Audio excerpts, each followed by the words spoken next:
Segunda de Samuel 19. Dice, capítulo 19. Entonces avisaron a Joab. El rey llora y se lamenta por Absalom.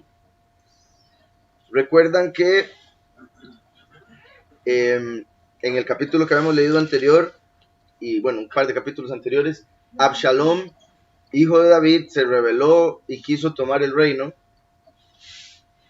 Después, estoy resumiendo montones por supuesto, hubo una guerra y Joab, que era el líder del ejército de David, fue con el ejército. David le dijo, cuídeme por favor a Absalom.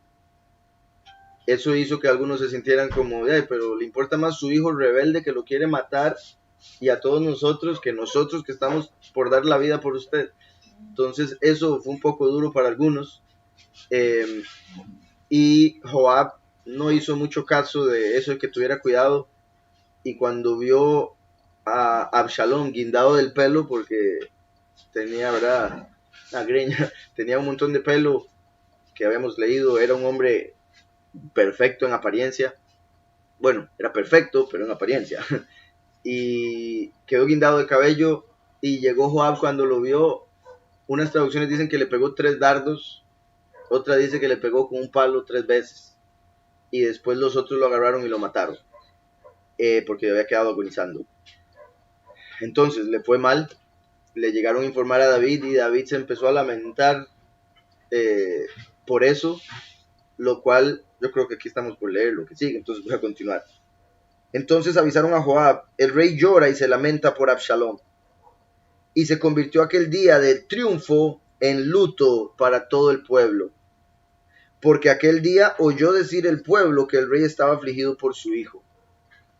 Entonces, por un lado, se vuelve de luto por respeto al rey, porque él está de luto por su hijo. Pero por otro lado, vuelvo y repito, a algunas personas no les parecería eso muy bueno. Porque decía, ¿cómo? Acabamos de ganar.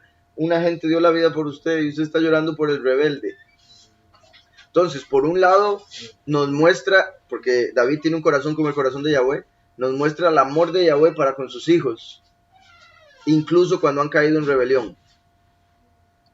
Pero también nos muestra en el aspecto humano cómo debemos tener cuidado de no dejar llevarnos por la emoción, como para hacer acepción de personas y poner por encima a un rebelde impío de un montón de justos solo porque es familia. ¿Sí me explico?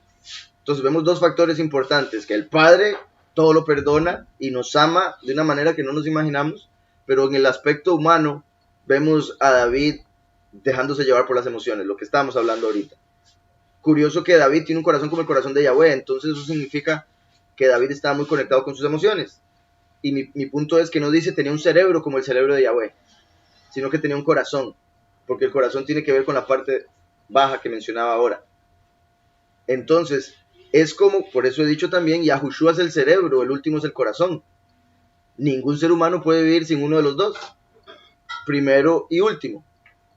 De hecho, uno de los 2 hemisferios está conectado con el corazón, que es como esa conexión que va a haber después entre el primero y el último. Entonces, dice por acá, y se convirtió aquel día de triunfo. Voy a ver rápidamente esta palabra triunfo, porque quizás sea Netzach, la que les acabo de mencionar. Sí, Hateshua. Dice, y fue la salvación en ese día, bueno, si aquí ponen la salvación, y se convirtió aquel día, aquí ponen de triunfo, bueno, yo estoy diciendo triunfo, en algunas ponen victoria, por si algo, victoria es la diosa, es una diosa. Aquí ponen Hateshua, que tiene más, creo que se conecta más con lo que estamos hablando, a pesar de que había mencionado Netzach. Vean que menciona Teshua, que es salvación en pasado, ¿verdad? Porque ya habían ganado. Entonces, si tuviera la pizarra, les podría mostrar en pictográfico, que es particular que sea Hateshua, porque es una Hei, que es como un hombre en pictográfico haciendo así, llamando la atención. Después viene la Tav, que es una cruz, como diciendo, hey, vean la cruz, a través de la cual viene la Shua, la salvación. Después viene la Shin y la Ain y una Hei. Entonces se puede ver como, he aquí, el madero o cruz que trae el cambio de los ojos para que reciba revelación. Y cuando digo el cambio de los ojos, ¿verdad? Porque lo que se toma ahí con las letras, pero también en el sentido espiritual de cómo Yahweh a través de Yahushua nos abre los ojos, nos cambia la visión completamente. Y se convirtió aquel día de Hateshua en luto para todo el pueblo, porque aquel día oyó decir el pueblo que el rey estaba afligido por su hijo. Y entró el pueblo aquel día en la ciudad escondiéndose, como suele entrar a escondidas el pueblo avergonzado que ha huido de la batalla. Entonces vean qué triste, habían ganado la batalla, pero cuando entraron como si lo hubieran perdido por ver al rey como estaba. Y entró el pueblo aquel día en la ciudad escondiéndose, como suele entrar a escondidas el pueblo avergonzado que ha huido de la batalla. Pero el rey, cubierto el rostro, clamaba en alta voz: hijo mío, Absalom, hijo mío, Absalom, Absalom, hijo mío, hijo mío. Entonces, imagínense, vuelvo y repito, poniéndonos en los zapatos del ejército, oyendo al rey: hijo mío, hijo mío. Cuando fueron ellos los que lo mataron, y lo mataron para defender al rey que está llorando. Entonces, dice, entonces Joab entró en la casa donde estaba el rey y le dijo: hoy has cubierto de vergüenza el rostro de todos tus siervos, que hoy han librado tu vida, la vida de tus hijos y de tus hijas, la vida de tus mujeres y de tus concubinas. ¿Verdad? Entonces vean cómo ya Joab ya no aguantó y le tuvo que decir lo que le tenía que decir, lo cual es interesante también. Eso muestra la gran confianza que se tenía con el rey, como para hablarle de esta manera. ¿Verdad? Dejaste en vergüenza. Dice, entró en la casa del rey y dijo: hoy has cubierto de vergüenza el rostro de todos tus siervos. Como les decía, imagínense llegar y decir: uy, matamos y verlo como está llorando, y les va a dar vergüenza de haber matado al hijo por el cual está llorando. Pero David no está entendiendo que si no hubiera muerto ese hijo, hubiese muerto él, sus otros hijos, sus concubinas, todo lo suyo. Entonces como que está poniendo a su hijo como más importante que el resto de hijos, esposas, concubinas, toda su familia. Y por eso le dice esto. Entonces: hoy has cubierto de vergüenza el rostro de todos tus siervos, que hoy han librado tu vida y la vida de tus hijos y de tus hijas, la vida de tus mujeres y de tus concubinas, amando a los que te aborrecen y aborreciendo a los que te aman. Porque hoy has declarado que nada te importan tus príncipes y siervos. ¿Verdad? Obviamente no lo había declarado de palabra, pero a través de sus acciones estaba dando a entender eso, que no le importaban sus príncipes, no le importaba nada, solo Absalom el rebelde. Amando a los que te aborrecen, aborreciendo a los que te aman, porque hoy has declarado que nada te importan tus príncipes y siervos. Hoy me has hecho ver claramente que si Absalom viviera, aunque todos nosotros estuviéramos muertos, entonces estarías contento. Levántate pues ahora, sal y habla bondadosamente a tus siervos. Oigan, juro por Yahweh que si no sales, no quedará ni un hombre contigo esta noche. Y esto será peor para ti que todos los males que te han sobrevenido desde tu juventud hasta ahora. Vean, no es una amenaza, porque en realidad es una realidad en sí. Aunque pueda sonarle como amenaza, pero también, bueno, ya vamos a ver lo que sigue para no adelantarme. Vuelvo y repito, la confianza de Joab, y en sí parte de lo que está diciendo se puede decir que es verdad. Está usando la lógica. Y por eso le dice: si usted no sale y le habla a la gente, va a perder al reino entero. Nadie lo va a querer a usted mañana. Por malagradecido, como dice. Entonces se levantó el rey y se sentó a la puerta. Cuando se avisó a todo el pueblo, el rey está sentado a la puerta, vino todo el pueblo delante del rey. Entonces vean que, sea como sea, qué respeto del rey. Porque llegó un siervo y le habló como le habló, y dijo: sí, tiene razón, voy. No le dijo: ¿qué te pasa, Joab, hablándome así? Córtenle la cabeza. No le dijo: ¿usted qué le importa? Yo hago lo que quiera con mi reino. Nada de eso, sino: tiene razón, voy a ir afuera a hablar con la gente. Humilde, se humilla ante el Padre, incluso ante su pueblo.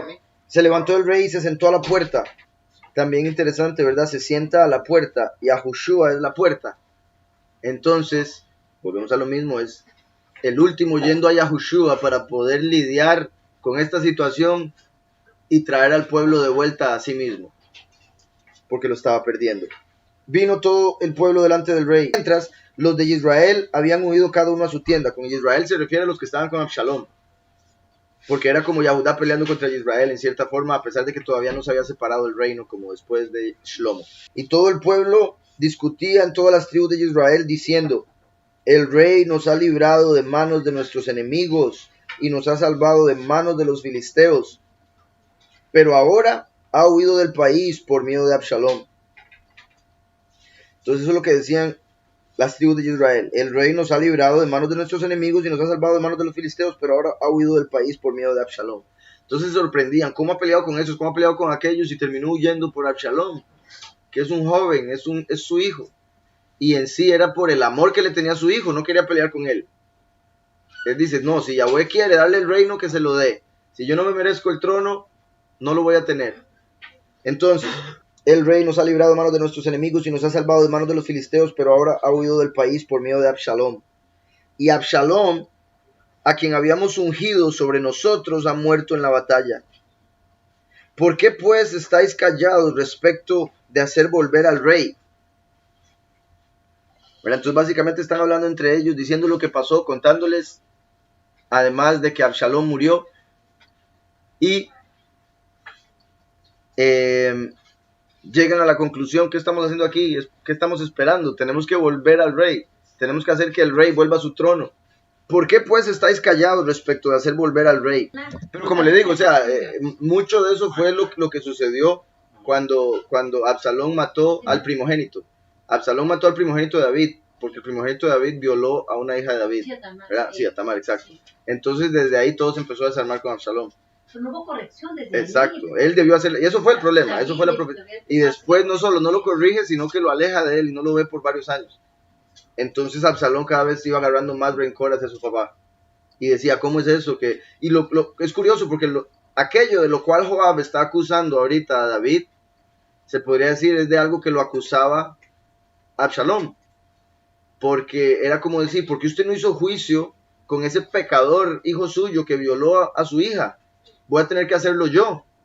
Igual que Joab, ¿verdad? Que tiene que ir a hacer juicio, y después le dice: pero ¿cómo estás llorando por aquel en vez de llorar por estos?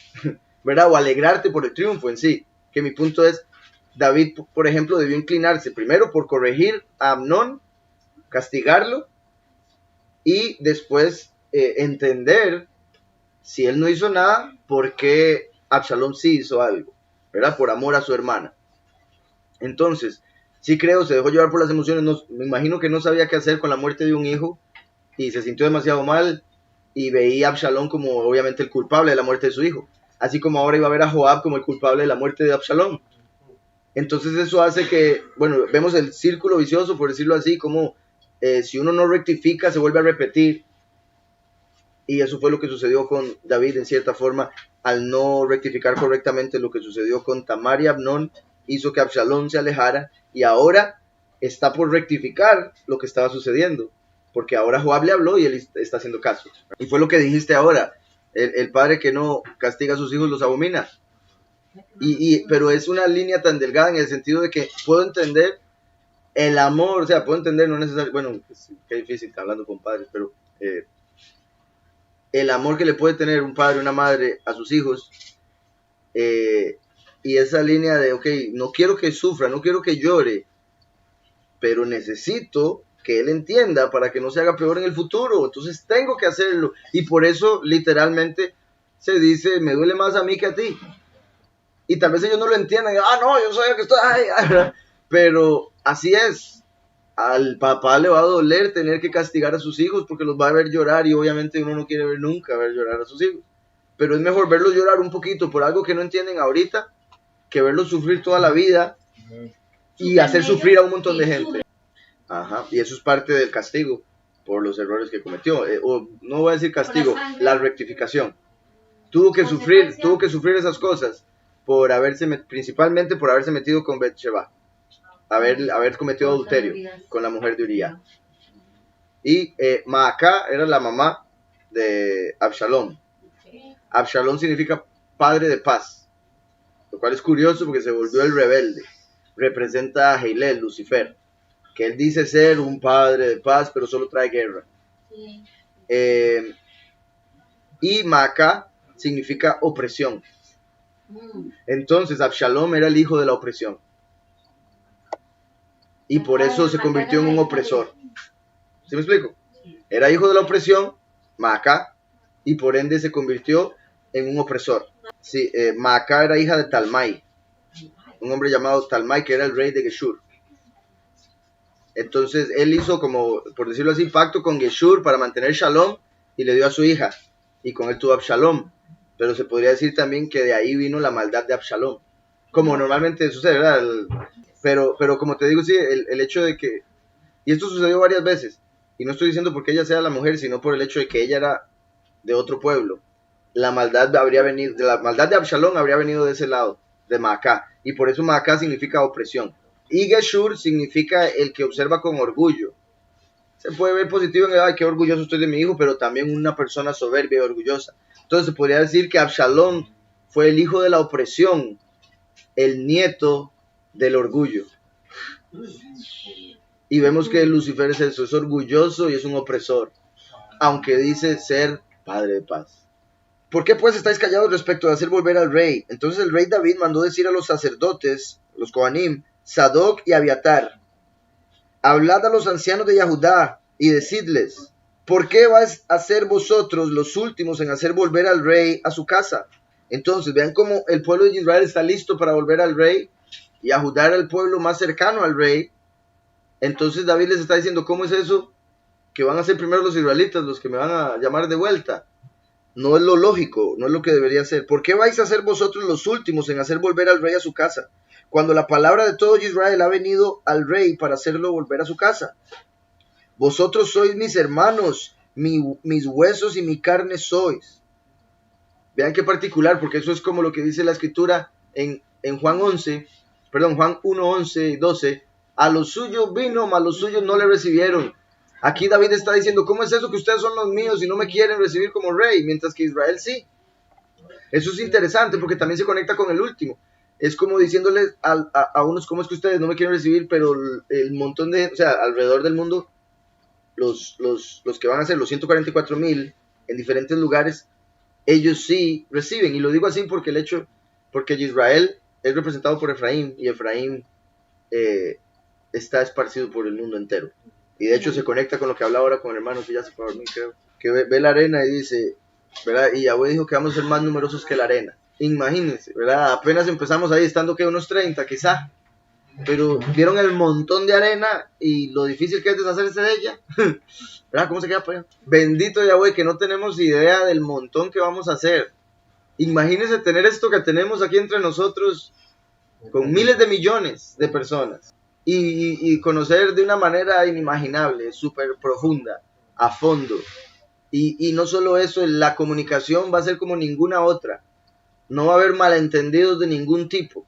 Vosotros sois mis hermanos, mis huesos y mi carne sois. ¿Por qué pues seréis vosotros los últimos en hacer volver al rey? Asimismo diréis a Amasá: ¿no eres tú también hueso mío y carne mía? Samuel 17:25. Absalón había nombrado a Amasá jefe del ejército en lugar de Joab. Amasá era hijo de un varón de Israel llamado Itra, el cual se había unido a Abigail, hija de Nahash, hermana de Sarbia, madre de Joab. Entonces vemos que era familia de Joab, el líder del ejército de David. Ahora Yahweh está mandando llamar a Amasa, que era a quien Absalom había puesto por líder de su ejército. Entonces David, al hacer esto, también está actuando súper humilde y misericordioso, puesto que está diciendo: yo sé que él me quería matar, yo sé que él estaba trabajando con un ejército para irme a matar, pero aquí estoy dispuesto a aceptarlo de vuelta. Y vean todavía más lo que dice después. Dice: ¿no eres tú también hueso mío y carne mía? Traiga Elohim sobre mí el peor de los castigos, si no te hago general de mi ejército para siempre en lugar de Joab. Ahí fue donde llegó la venganza de como le habló. Ya habían habido algunos problemas con Joab, porque Joab mató a Absalón después de que David le dijo: tenga cuidado con él. Joab mató, recuerdan, al que había matado a su hermano, y lo hizo de una manera injusta, y por eso David lo maldijo. Entonces aquí este momento fue como la gota que derramó el vaso para David. Entonces dice: no, voy a hacer a Amasá el líder del ejército. Dice aquí el comentario: llama la atención la designación de Amasa como general del ejército en lugar de Joab. ya que él se había puesto de parte de Absalón durante la revuelta. Sin embargo, David no podía olvidar que Joab había matado a Absalón contra su expreso mandato y que lo había reprendido duramente después del triunfo. Además, esta señal de amnistía manifestaba la voluntad de David de reconciliar a todas las partes en conflicto.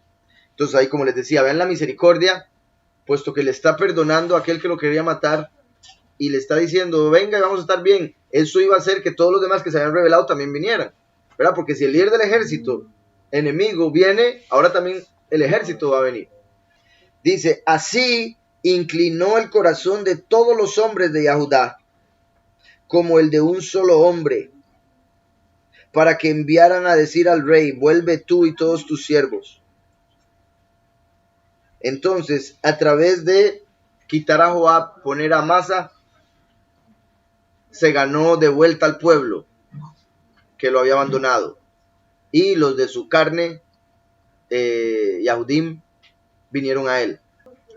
Amasa, ¿verdad? Que significa carga, y no de qué carga que es, sino la carga que lleva uno, ¿verdad? Como el bulto del peregrino. Dice, así inclinó el corazón de todos los hombres de Yahudá como el de un solo hombre para que enviara a decir al rey, vuelve tú y todos tus siervos. Volvió pues el rey y llegó hasta el Jardín mientras Yahudá venía a Gilgal para recibir al rey y hacerlo pasar el Jardín. Era entrar como cuando se entró a la tierra prometida. Lo del hecho de que quita a Joab, que significa él es padre, y después pone a Amasa, que significa carga, también se puede ver, como dice el hermano, como cuando Yahweh quita a Samael y pone a Lucifer, ¿verdad? Que le da una carga de luz, y después él se convierte en una carga para el mundo, y etcétera, etcétera. Mientras que Joab, él es padre de Heilel, él es padre de Azazel y de todos los demás ángeles, de hecho. Así inclinó el corazón de todos los hombres de Yahudá como el de un solo hombre para que enviara a decir al rey, vuelve tú y todos tus siervos. Volvió pues el rey y llegó hasta el Jardín mientras Yahudá venía a Gilgal para recibir al rey y hacerlo pasar al Jardín. También Shimei, oigan esto porque esto es curioso, conectado con lo que había pasado en los capítulos anteriores. Shimei, hijo de Geirá, hijo de Benjamín, que era de Bahurim, se dio prisa y descendió con los hombres de Yahudá a recibir al rey David. ¡Qué cáscara! Él era el que cuando David tuvo que huir, lo andaba persiguiendo con piedras. Y dice, usted es un cochino, malo, impío, maligno, perverso. Y un hombre llegó y le dijo, ¿quiere que le arranque la cabeza a ese perro? Muerto. A ese perro muerto. Y David le dice, ¿qué tengo contigo? Si Yahweh quiere que me humillen, me va a humillar. No, estoy parafraseando.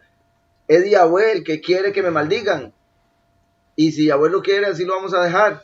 Y después le pide a Yahweh, por favor, cambia este día. Cambia esta maldición en bendición, básicamente. Al él mantenerse firme y aguantar la humillación, Yahweh lo defiende y lo devuelve al reino. Y ese es el momento que estamos viendo. Puesto que ahora Shimei, donde oye que David gana, dice, ¿qué hice? Yo anduve detrás de él maldiciéndolo y pegándole piedras, tirándole tierra, y ahora ganó.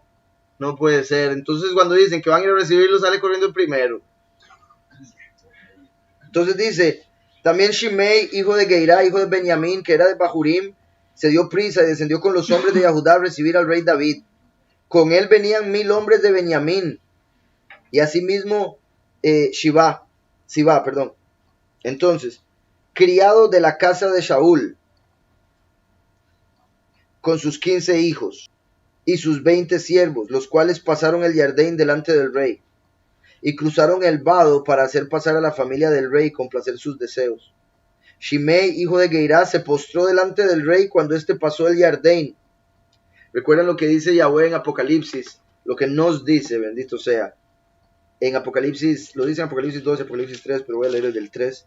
Apocalipsis 3:9, que dice, de la sinagoga de Hasatán, de los que dicen ser judíos y no lo son, sino que mienten, te daré algunos. Yo haré que vengan y se postren a tus pies, reconociendo que yo te he amado. Aquí vemos que ahora David pasa al Jardín, que representa pasar a la otra vida, o haber sido resucitado, como cuando en el Jardín fue inmerso Yahushua, después salió, que representa morir y resucitar. Entonces cuando David pasa al Jardín, llega Shimei a sus pies a implorarle misericordia, porque él pensaba ser, ya sea el merecedor del reino, o al menos por ser familia del rey, esperaba estar viviendo en abundancia y demás. Entonces, cuando David vuelve al reino, se da cuenta que de ahí no se puede con David, en el sentido de que David no va a perder si Yahweh está con él, y por ende va y le pide misericordia, tirándose a sus pies, como así muchos impíos van a venir a nuestros pies y van a decir, sí, era usted el que Yahweh escogió, mientras que ellos que dicen ser los escogidos, ¿verdad? Ahorita están destruyendo la tierra con ese cuento. Sí, es como, eso se refiere a cómo pero ahí está hablando de un Yahudí verdadero, entonces se refiere a cómo las naciones van a venir a pedirnos a nosotros protección. Va a decir que básicamente que mientras les demos de nuestra enseñanza, de nuestro espíritu, ellos se van a encargar de hacer todo lo demás, ¿verdad? Porque representa, creo que estamos hablando del mismo, cuando llegarán 10 mujeres y se unirán a un hombre y le dirán, nosotros vamos a vestirnos, nosotros vamos a conseguir la comida, pero usted nada más denos la cobertura. Eso va a ser las naciones viniendo a nosotros y diciendo, cúbranos del Padre y nosotros hacemos todo lo que ustedes necesitan. Entonces, y cuando digo cúbranos del Padre, no me refiero a protéjanos de, sino denos la cobertura de Yahweh. Shimei, hijo de Geirá, se postó delante del rey cuando este pasó el Jardín y le dijo, no me culpe mi soberano por mi falta. No recuerdes los males que tu siervo hizo el día que mi soberano, el rey, salió de Jerusalén, ni los guarde el rey en su corazón. Porque yo, tu siervo, reconozco haber pecado, pero soy hoy el primero de toda la casa de Yosef, que descendió para recibir a mi soberano, el rey. Vean cómo menciona la casa de Yosef, curiosamente, en general, lo cual se conecta también con Efraín, y Efraín es un nombre que se refiere para todo Israel. Entonces, como diciendo, soy el primero de todos en venir a pedir perdón, tratando de ganárselo de esa manera. Geirá, por si algo, significa un grano, y era, como ya habíamos hablado, hijo de Benjamín. Por eso, al ser hijo de Benjamín, de la familia de Benjamín, él era familiar de Saúl, entonces él reclamaba a David el que David hubiera tomado el trono de Saúl, y por eso le tiró piedras y todo lo demás, porque en su mente Yahweh le estaba quitando el reino a David por habérselo quitado a Saúl, sin entender que Yahweh fue el que se lo quitó a Saúl para dárselo a David. Entonces, particular que diga aquí de la casa de Yosef, y hay un comentario que dice, en esta expresión se incluye a todas las tribus que formaban parte de Israel, el reino del norte. Porque yo, tu siervo, reconozco haber pecado, pero soy hoy el primero de toda la casa de Yosef, que he descendido para recibir a mi soberano, el rey. También, al decir la casa de Yosef, curiosamente se conecta con el hecho de que él era de Benjamín, porque Benjamín era el hermano de Yosef. Obviamente todos los demás eran hermanos, pero Benjamín era el hermano más cercano porque eran de la misma madre. Entonces ahí también está incluyendo eso. Entonces intervino Abishai, hijo de Sarbia, y dijo, ¿no ha de morir por esto Shimei, que maldijo al ungido de Yahweh? Porque en hebreo ahí estaría diciendo que maldijo al Mesías de Yahweh. ¿Verdad? Ungido en hebreo es Mashiach. Y respondió Abishai ben Sarbia y dijo, en vez de esto, ¿no morirá Shimei por haber maldecido al Mashiach de Yahweh? Dice, et Mashiach Yahweh. La vez pasada, no sé con quién lo hablaba, creo que con mi hermano, de cómo la palabra et, que no tiene pronunciación, se usa para conectar con otras palabras o para indicar de qué se está hablando. Entonces vean qué particular que ahí dice et Mashiach Yahweh, como diciendo primero y último, el ungido de Yahweh, porque et se hace con la alef y la taf. Verá, claramente esto se puede ver como la escritura dice, y todo ojo lo verá, y aún aquellos que lo traspasaron. Imagínense cuando llegue ese momento en el juicio y todos se den cuenta que el que está en el lugar más alto es aquel a quien escupieron, se burlaron y mataron. Van a decir, oh, ya. Obviamente se van a inclinar y van a buscar toda la misericordia posible, pero ya en ese momento del juicio final va a ser muy tarde. Aquí se puede decir que David por misericordia le da un tiempo, pero después el juicio sobre él va a caer. Y David no se le olvida. Entonces, ¿no ha de morir por esto Shimei que maldijo al Mesías de Yahweh? Pero David respondió, lo mismo que le había respondido la vez pasada, ¿qué tengo yo con vosotros, hijos de Sarbia, para que hoy me seáis adversarios? ¿Verdad? Es como ahorita se está regenerando mi reino, se está volviendo a armar todo y usted quiere empezar con muerte, y usted quiere empezar con destrucción. celebremos este momento, alegrémonos en esto, y después Yahweh va a traer el juicio para ese hombre. A David no se le olvidó, pero Sarbia era muy sangriento. De hecho, era hijo, como lo vimos, estaba conectado con Nahash, un rey, y Nahash significa serpiente. Entonces, al decirle hijo de Sarbia, le dice, ¿qué tengo yo con vosotros, hijos de Sarbia? Sí, le está diciendo básicamente que tengo con vosotros, hijos de la serpiente. Ahora voy a leer Sarbia porque, como dije, Sarbia venía de Nahash. Esa fue la conexión que hice de la serpiente. En este caso es Sarbia el 22. Entonces, un bálsamo. Curiosamente, por las primeras dos letras, las primeras dos letras también se traducen como enemigo, adversario. Entonces, curioso que dice ahí, para que hoy me seáis adversarios. ¿Verdad? Porque están en contra de la misericordia y de lo que quiero hacer en el reino, tratando de matar a este hombre.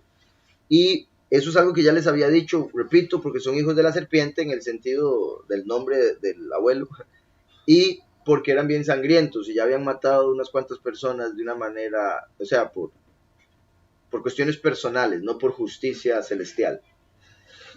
Entonces, bueno, en sí, primero a Abner, ¿se acuerdan? El hijo de Ner, principalmente a él es al que me refería. Y aquí donde dice, para que me seáis por adversarios, la palabra que utiliza aquí para adversario es Satán. Entonces, vea que es el hijo de la serpiente y le dice, para que te conviertas en el Satán. Que es como cuando Pedro le dice, no, ¿cómo vas a morir, Yahushua? Y Yahushua le dice, apártate de mí, Satanás. Apártate de mí, adversario. Porque en ese momento se volvió un Satán, porque le hizo caso al Satán. Que de hecho Pedro era básicamente el más emocional de todos los discípulos. Por eso a cada rato le pasaban esas cosas. Por ser el más emocional o sensible, fue el que se le revela que Yahushua es Mashiach. Y Yahushua le dice, eso no te lo reveló carne ni sangre, pero el Padre. Porque estaba más conectado con esos sentimientos. Pero después esos mismos sentimientos no los controla y le dice, no, ¿cómo te van a matar? Y eso es Satanás tratando de evitar el plan que se cumpla. Después lo niega porque siente la emoción de que lo van a matar a él. Y etcétera, etcétera. Hay varias ocasiones donde Pedro cae en eso. ¿Qué tengo yo con vosotros, hijos de Sarbia, para que hoy me seáis a Satán? O para que me seáis por Satán. ¿Acaso ha de morir hoy alguien en Israel? ¿Acaso no sé que hoy vuelvo a ser rey de Israel? Imagínense para lo que significaba para él. Me devolvieron el reino. ¿Cómo voy a empezar con muerte? Esa no es la forma. Y dice aquí un comentario, hoy vuelvo a ser el rey de Israel. Este día fue considerado como una especie de reentronización de David y por tanto como un día de amnistía general. Y curioso decía, Et Mashiach Yahweh, que se puede conectar obviamente cuando tanto Yahushua en el fin esté en el trono ya, o sea reentronizado, o obviamente cuando el primero y el último ya han cumplido todos, se hacen uno y llega ese momento. Et, Aleph Tav, Mashiach Yahweh. Y tienen que venir todos a inclinarse y reconocer que Yahweh nos amó, nos escogió, etc. ¿Acaso no sé que hoy vuelvo a ser el rey de Israel? Luego el rey dijo a Shimei, no morirás. Y el rey se lo juró. También Mefiboset, hijo de Shaul, descendió a recibir al rey. ¿Recuerdan en los capítulos anteriores Sibá, que era el siervo de Mefiboset, que era inválido? Entonces obviamente no podía llegar por sí mismo ante el rey. Sibá se aprovecha del rey y le dice, no, es que Mefiboset piensa que va a volver al reino. Él quiere volver a tomar el reino que era de Saúl. Entonces David dice, sí, entonces que todo lo que le di a él ahora es suyo. Sin haberlo consultado con Mefiboset, a ver si era cierto. Entonces ahora, después de todo, llega Mefiboset a recibirlo. Dice, y el rey se lo juró. También Mefiboset, hijo de Saúl, descendió a recibir al rey. No había lavado sus pies ni cortado su barba. Lo cual mostraba el sufrimiento que tenía por el rey. Exacto. Entonces ahí donde se da cuenta, dice, no hombre, pero este hombre ha estado sufriendo por mí. Lo que me dijo Sibá no puede ser cierto. Porque no estaría con esa barba tan larga y todo sucio. No había lavado sus pies ni cortado su barba. Tampoco había lavado sus vestidos desde el día en que salió el rey hasta el día en que volvió en paz. Se da cuenta, sí, aquí me jugaron sucio. Y le jugaron sucio. Porque lo ve dolido, afligido por lo que le había pasado al rey. Entonces dice, tampoco había lavado sus vestidos desde el día en que salió el rey hasta el día en que volvió en paz. Y cuando llegó a Jerusalén para recibir al rey, éste le dijo, Mefiboset, ¿por qué no viniste conmigo? Él respondió, Rey y soberano mío, mi siervo me engañó. Tu siervo le había dicho, ensíllame un asno, montaré en él y miré con el rey, porque tu siervo es cojo.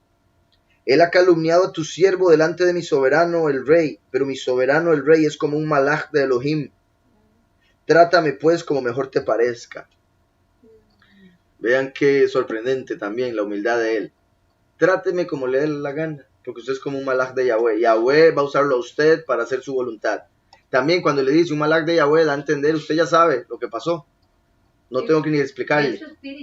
Y también, qué curioso que, bueno, es triste, pero en ese momento de conflicto en el que estaba David con Absalom, estaba tan, por decirlo así, vuelto loco en la cabeza con las emociones, que cuando llega Sibá, él no juzga correctamente como para ir y preguntarle a Mefiboset o buscar, investigar, sino que de una hace un veredicto y le da todas las cosas a Sibá. Obviamente ese veredicto no estuvo correcto. Y de hecho, ahora que lo decís, ¿verdad? Es como por algo tenemos dos ojos, tenemos que ver los dos puntos de vista para llegar al centro o a lo que es una realidad, ¿verdad? Poder ver la profundidad de las cosas, por eso tenemos dos ojos, para ver profundidad. Y dos oídos. Claramente también. Escuchar los dos lados. El que tiene oídos para ver oídos para oír que oiga, y el que tiene ojos para ver que vea. Rey soberano mío, mi siervo me engañó, tu siervo le había dicho, ensíllame un asno, montaré en él y miré con el rey, porque tu siervo es cojo. Él ha calumniado a tu siervo delante de mi soberano, el rey. Pero mi soberano el rey es como un malaj de Elohim, trátame pues como mejor te parezca. Porque toda la casa de mi padre era digna de muerte ante mi soberano, el rey. Sin embargo, tú pusiste a tu siervo entre los convidados a tu mesa. ¿Qué derecho tengo aún de implorar algo al rey? Entonces vean la humildad, qué sorprendente este Mefiboset, que como he dicho también en el contexto anterior, y de cierta forma se puede conectar aquí, se conecta con el último, porque David mandó a llamar a Mefiboset, quien no podía caminar, como el último, que es un hijo pródigo, que por ende, por la apostasía, no va en el camino. Pero Yahushua lo llama como David y lo hace como él, porque le da su ropa, su comida, lo sienta a la par, hace a Mefiboset como él mismo. Entonces representa la unión del primero y del último, cuando lo manda a traer después de haber estado en el error, sin poder caminar. De hecho, él vivía en Lodebar, que significa donde no hay palabra. O sea, no tenía la palabra y por eso no podía caminar, porque no tenía el camino. Y Mefiboset venía de un nombre que era de adoración a Baal, el Señor. Entonces por eso la escritura lo llama Boset o Boshet, que es vergüenza. Se puede ver como la fuente de la boca de vergüenza, Mefiboset. Los que pronuncian el Señor, los que alaban al Señor son una fuente de boca de vergüenza. O su boca es una fuente de vergüenza, se podría decir también. Entonces aquí él está diciendo, no hombre, si yo merecía la muerte, igual que el resto de mis familiares, fue usted el que tuvo misericordia y por eso estoy aquí, y usted me hizo como usted, me puso entre los convidados del rey. Ahorita lo que pasó, que me engañaron y esto, quizá, por decirlo así, quizá me lo merezco o lo que sea, pero usted que es como un malaj, decida qué hacer conmigo. Usted ya me hizo el favor, si deseara matarme, me lo merezco. Así que usted decida. Por lo cual, o sea, por todo esto obviamente me inclino por el hecho de que él era el que estaba diciendo la verdad. Y lo digo porque un comentario en esta escritura anterior que lo pone como que no se supo nunca. Pero yo creo que poniendo las dos, se ve que él estaba diciendo la verdad. ¿Qué derecho tengo aún de implorar algo del rey?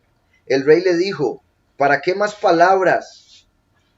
¿Verdad? Como ya mejor ni hable porque me siento peor de lo que hice. ¿Para qué más palabras? Yo he determinado que tú y Sibá os dividáis las tierras. Entonces le había dado todo a Sibá. Y como lo había jurado, lo había prometido, ahora ya no se puede retractar. Entonces dice, ok, pero me mintió. Entonces lo que voy a hacer es dar mitad y mitad. Para que todos queden con algo. Entonces, ¿Para qué más palabras? Yo he determinado que tú y Sibá dividáis las tierras. Y un comentario que dice, David se retracta en parte de la decisión que había tomado, manteniendo así el juramento que había hecho a Jonatán y a Saúl. Él había hecho un juramento de tener misericordia con sus descendientes. Su descendiente era Mefiboset, entonces para mantener el juramento le devuelve la mitad de las cosas a Mefiboset, y como ya había jurado Sibá que todo era de él, también le da la mitad de él. Mefiboset dijo al rey, deja que él las tome todas, puesto que mi soberano el rey ha vuelto en paz a su casa. Vean qué respeto. Sibá, el siervo malvado que quería dejarse todo lo de su soberano verdadero, como Satanás, que quiere dejarse todo lo que Yahweh tiene preparado para el último. Obviamente aquí, ¿verdad? Se va mitad y mitad, que también, bueno, en cierta forma, bueno, es que no era malo, entonces no voy a poner ahí a ninguno de los justos. Vean cómo su humildad lo hace decir, no, tranquilo rey, las cosas no me importan, lo material no me importa, si quieres se lo da todo a él, con que usted esté bien yo estoy feliz. También Barzillai, el Galaadita, descendió de Rogelim y pasó al Jardín con el rey para acompañarlo al otro lado del Jardín. Era Barzillai muy anciano, tenía 80 años y había dado provisiones al rey cuando estaba en Mahanaim, porque era hombre muy rico. El rey le dijo, sigue conmigo y yo me encargaré de tu sustento en Jerusalén. Pero Barzillai dijo al rey, ¿cuántos años más habré de vivir para que yo suba con el rey a Jerusalén? Pero entonces, como Barzillai le había ayudado a David con el sustento, ahora David quiere devolverle el favor. Pero Barzillai dijo al rey, ¿cuántos años más habré de vivir para que yo suba con el rey a Jerusalén? Vea que tenía 80 años y el mismo David fue el que dijo, la vida de un hombre es 70, a lo mucho 80. Entonces Barzillai ya estaba en las últimas, en el sentido de que cualquier año después de eso era un regalo de Yahweh. ¿Verdad? Por si algo, el extremo de la vida del hombre a partir de Noah sería 120 años. Por eso hay algunas personas que a veces llegan a 100 y resto, 200. Pero en sí, en general, el promedio es 80 lo más. Pero Barzillai dijo al rey, ¿cuántos años más habré de vivir para que yo suba con el rey a Jerusalén? Ya tengo 80 años de edad. ¿Puedo distinguir entre lo que es agradable y lo que no es? ¿Gustará ahora tu siervo de lo que coma o bebe? ¿Oirá aún la voz de los cantores y de las cantoras? ¿Verdad? Como diciendo, ya casi lo que como ni me sabe nada. Ya casi no puedo ir. Entonces estaba tan anciano que no podía disfrutar la vida al nivel que esperaría o le gustaría. Entonces le dice todo esto. ¿Gustará ahora tu siervo de lo que coma o beba? ¿Oirá aún la voz de los cantores y de las cantoras? ¿Por qué pues ha de ser tu siervo una carga para mi soberano el rey? Tu siervo seguirá contigo un poco más allá del Jardín, pero ¿para qué ha de darme el rey tan gran recompensa? Yo te ruego que dejes volver a tu siervo para que muera en mi ciudad, junto al sepulcro de mi padre y de mi madre. Aquí está tu siervo Kimam, que siga él con mi soberano, el rey, y haz con él lo que bien te parezca. Aquí está tu siervo Kimam, básicamente un siervo de él que se lo terminó dando a David, como diciéndole, yo ya no puedo hacer mucho, terminaré haciendo una carga para usted, rey, entonces mejor me devuelvo después de un ratito para morir con mis familiares, y le doy a este siervo mío para que ahora sea su siervo suyo, y más bien, en vez de ser una carga, le ayude en la vida, que es lo que quería hacer él también. Barzillai significa, ok, sí, porque viene de Barzel, se puede ver como Barzilai, que es mi hierro, y cuando dije hijo es porque en arameo bar es hijo, ¿verdad? Por si algo, pero repito, viene de hierro, mi hierro, y el Kimam, aquí es Kimham, su anhelo. Entonces qué curioso, le da un siervo porque su anhelo era servir a David, y le da un siervo que se llama mi anhelo. Mi anhelo es que vaya y sirva a David, mi anhelo es poder devolverme a morir con mis familiares, etc. Y Barzillai como mi hierro es curioso porque fue el que lo mantuvo mientras él estuvo de huida a David, como cuando el último viene lo odian y lo hacen, por decirlo así, bueno, es odiado por el mundo entero. Curiosamente es el que viene como el cuerno de hierro de Miqueas, como el hijo del hombre que viene con vara de hierro. Entonces, también como el que dice en Isaías 63 que viene vestido de rojo, de Edom, o sea, de Roma. Todo Roma, hierro es Roma. Entonces ahí vemos una conexión de David con el hierro, y después el anhelo que era este siervo. Que siga con él mi soberano el rey, que siga él con mi soberano el rey, y haz con él lo que bien te parezca. O sea, haz lo que anheles, haz con él tu anhelo, ¿verdad? Lo que bien te parezca, que es el nombre de él, Kimham. El rey dijo, pues siga conmigo. Aquí ponen Kimham, no sé por qué, porque aquí lo estoy viendo diferente. Sí, bueno, no le ponen la hey, pero bueno, no importa. Kimham, y yo haré con él como bien te parezca. Todo lo que tú me pidas, yo lo haré. Entonces vean como el rey una vez más le dice ahora, no, yo voy a hacer con él como usted quiera. O sea, yo voy a hacer con él como sea su anhelo. Confirmando una y otra vez lo que significa su nombre. Todo el pueblo pasó el Jardín. Luego que hubo también pasado, el rey besó a Barzillai y lo bendijo, y él regresó a su casa. Siguió entonces el rey hacia Gilgal, y con él pasó Kimham, su anhelo. Gilgal, como he mencionado en otras ocasiones, representa el empezar el circuito, volver a repetir la historia. Todo el pueblo de Yahudá acompañaba al rey, y también la mitad del pueblo de Israel. En esto todos los hombres de Israel vinieron a decir al rey, ¿por qué los hombres de Yahudá, nuestros hermanos, se han adueñado de ti? Recuerdan que él le había dicho a los de Yahudá, ¿por qué ustedes van a ser los últimos? Todos los de Yahudá se apuraron. Ahora vienen los de Israel y le dicen, ay, pero entonces ¿qué? ¿Nosotros qué? Si fuimos los primeros en querer volverlo al reino, ¿verdad? Todo el pueblo de Yahudá acompañaba al rey, y también la mitad del pueblo de Israel. En esto todos los hombres de Israel vinieron a decir al rey, ¿por qué los hombres de Yahudá, nuestros hermanos, se han adueñado de ti y han hecho pasar el Jardín al rey y a su familia y a todos los siervos de David con él? Todos los hombres de Yahudá respondieron a todos los de Israel, porque el rey es nuestro pariente. Pero ¿por qué os enojáis vosotros de eso?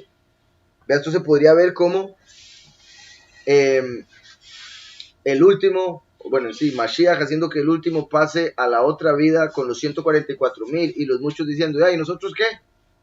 ¿Por qué con ellos sí? Porque el rey es nuestro pariente, ¿verdad? Somos hermanos, verdaderos hermanos. Pero ¿por qué os enojáis vosotros de eso? ¿Hemos nosotros comido a expensas del rey? ¿Hemos recibido de él algún regalo? Entonces los hombres de Israel respondieron a los de Yahudá, nosotros tenemos sobre el rey y sobre el mismo David 10 veces más derechos que vosotros. ¿Por qué? Porque eran 10 tribus. Yahudá era una tribu, Israel 10. Entonces les dicen, nosotros tenemos 10 veces más autoridad en este aspecto, o conexión con. Nosotros tenemos sobre el rey y sobre el mismo David 10 veces más derecho que vosotros. Aquí hay un comentario, dice, tanto los de Yahudá como los de Israel consideraron en reafirmar la autoridad de David. Sin embargo, el relato de la revuelta de Absalón termina con una nota de incertidumbre, ya que la reconciliación resultó en extremo precaria. Nosotros tenemos sobre el rey y sobre el mismo David 10 veces más derecho que vosotros. ¿Por qué pues nos habéis menospreciado? ¿Acaso no fuimos nosotros los primeros que propusimos hacer volver a nuestro rey? Sin embargo, las palabras de los hombres de Yahudá fueron más violentas que las de los hombres de Israel. Porque solo los violentos arrebatan el reino. Ahí está los Yahudim arrebatando el reino al entrar a través del Jardín con David como su rey. Así como los 144,000, los violentos pasan al otro lado con el último, a través del Jardín que representa entrar a la vida eterna.